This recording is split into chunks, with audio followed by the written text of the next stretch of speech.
Estamos en el centro de jubilados Raúl Sufriti, un recuerdo, digamos, para don Raúl.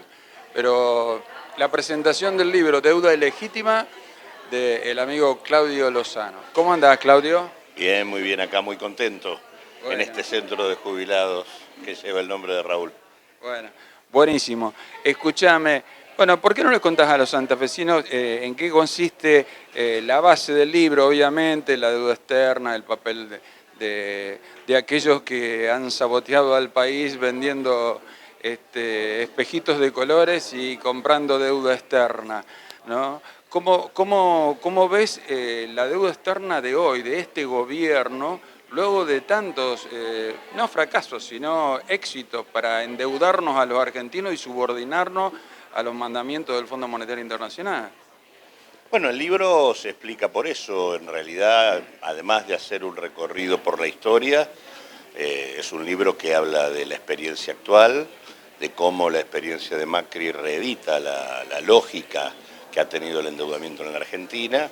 Macri entre diciembre del 2015 y julio del 2019 tomó aproximadamente 107.000 millones de dólares de deuda en cabeza del Tesoro Nacional, de los cuales 70.000 millones de dólares se fugaron.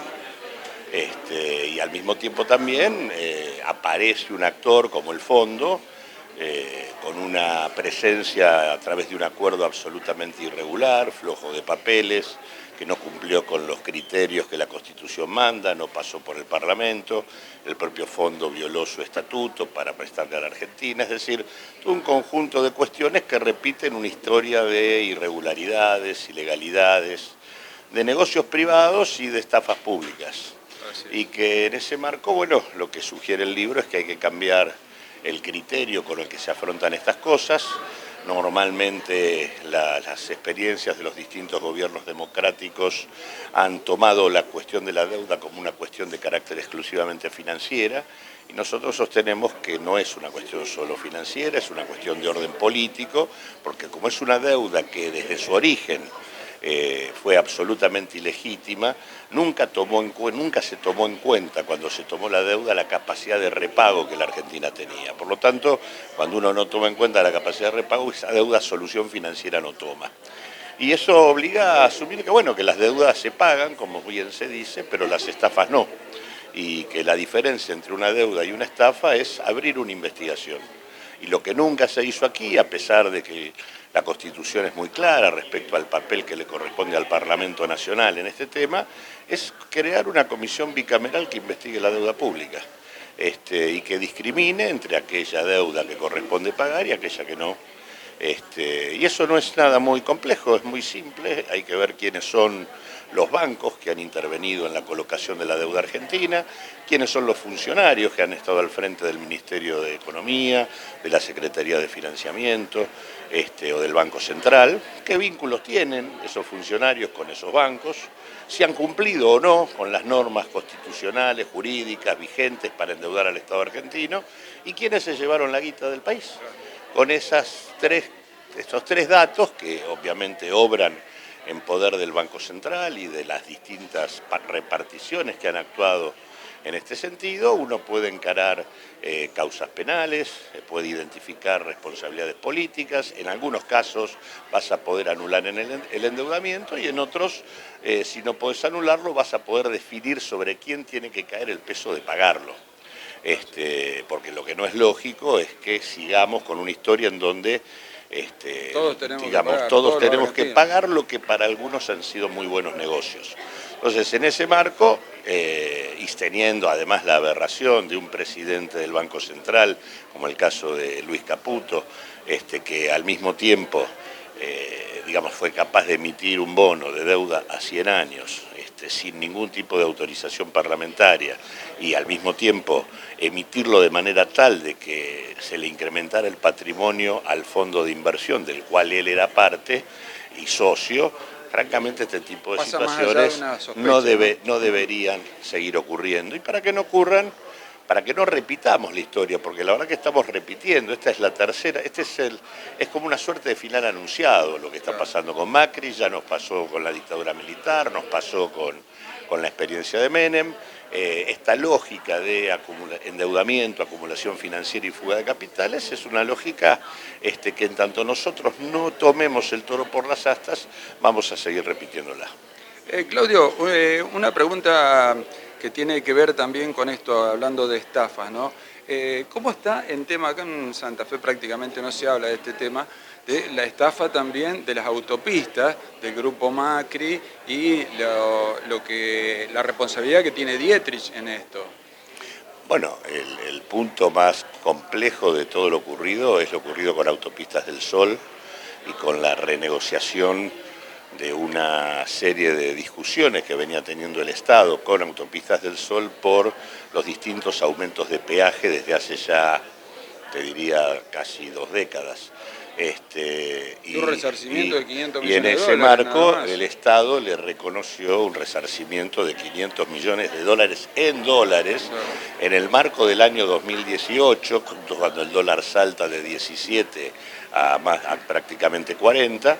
Esto hizo que, por ejemplo, Autopistas del Sol en su balance tuviera un incremento de su rentabilidad de cerca del 6.000% respecto al año anterior, y en donde lo que también está ahí muy claro es que es un proceso en el cual se produce este acuerdo y en ese marco el grupo Macri vende las acciones que tenía dentro de esa empresa.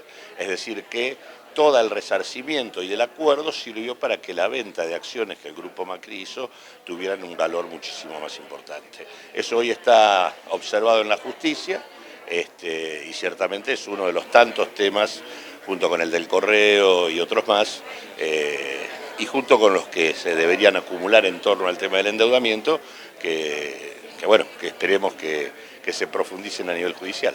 Te agradezco la presencia. No, al contrario, gracias a ustedes. Mariano Piccioni es la voz de Eslabón Perdido. Teníamos ganas de conocer un poquito más sobre esta banda, saber sobre esta propuesta, por eso lo invitamos hoy aquí a Los Olvidados TV. Buenas tardes, Mariano, bienvenido. Buenas tardes. Primera vez absoluta, no solamente en este ámbito, como decíamos hoy con Pancho, sino nunca habías venido a Los Olvidados TV, ¿no? No, Ni siquiera en la época de Oscar Sol. Bien. Y orgullosa vez. Bien. Mariano, contanos, ¿cuál es la propuesta de Eslabón Perdido? Bueno, Eslabón Perdido es una banda que empezó haciendo covers. Hace 3 años hacíamos covers de Papo y de Spinetta, entre algunas otras cositas. Y después, bueno, empezamos a querer componer. Y cuando empezamos a componer, ya desde el principio empezamos como a tener una propuesta que parta de un rock progresivo, se podría decir, y se fusiona con otros estilos. Qué sé yo, vas a encontrar algunas canciones que tienen un poquito de samba, algunas tienen una tendencia como tango, chacarera, dentro de esa fusión. Y son todos temas que superan los 5 o 6 minutos.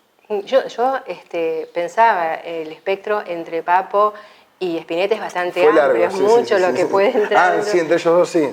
Así que digo, bueno, Sí. puede ser bastante variada. Cuando me dijiste, cuando empezamos a pensar, digo, ¿por dónde lo han agarrado? ¿Por el lado de Papo o por el lado de Spinetta? Claro. Incluso yo soy por ahí más el de escuchar música nacional.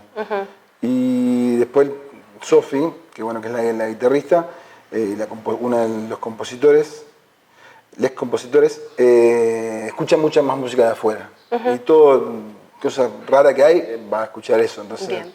Me decías que los temas son largos, son temas de una duración Sí. bien tipo rock progresivo. Sí, va pasando, o la idea es que te invite a circular por distintos estadios, bastante distintos entre sí, y sí, hay temas que duran 8 minutos, Bien. por ahí. Más o Bien. menos, sí. Contame, ya que la nombraste a una de las integrantes, contame cómo está integrado Eslabón Perdido. Bueno, en Eslabón Perdido está Sofi y Sofi Copich, que es guitarrista, compositora, arregladora, y un día me propuso de juntarnos a hacer esos covers que hacíamos antes. Así que después vendría yo, o nosotros dos como que arrancamos la banda. Yo canto solamente y por ahí propongo algunas melodías, sobre todo para la línea de voces, y escucho y aprendo mucho de ellos, que son todos estudiantes. Vendría Mauri Rosas, que es bajista, muy a su pesar, porque él es más tecladista incluso, y es muy buen arreglador, hace muy buenas combinaciones de melodías. En orden de aparición vendría Lula Pardo, que es la baterista, la más joven, 19 años tiene, de Santo Tomé. También una genia en la batería, una genia total. Y aparte un carácter, una energía propia por ahí de su edad y de su empuje. Y después viene la última incorporación, que es Juan Blanc, de Paraná. También muy excelente músico, guitarrista impecable. Bien, bueno, hacemos la invitación para esta próxima fecha, que es dentro de unos días nomás. Sí, el 17 en Stanley, el jueves 17 en Stanley Rock Bar. Vamos a tocar nosotros y también va a tocar una banda que se llama, seguramente todos la conocen, Simbiosis. Roy Muñoz, Flor Pinora. Bueno, así que vamos a hacer un combo entre las dos bandas. Bien. Las anticipadas, ¿cómo se pueden conseguir? ¿A través de las redes? A través de las redes, a través de cualquier integrante de las dos bandas. ¿A la banda de ustedes cómo la encuentran en redes? En redes como Eslabón Perdido, en Instagram, en Facebook también, fanpage también. Bien. Bueno, muchísimas gracias por la visita, Dale. Mucho éxito con la presentación y en general con la banda. Gracias a vos.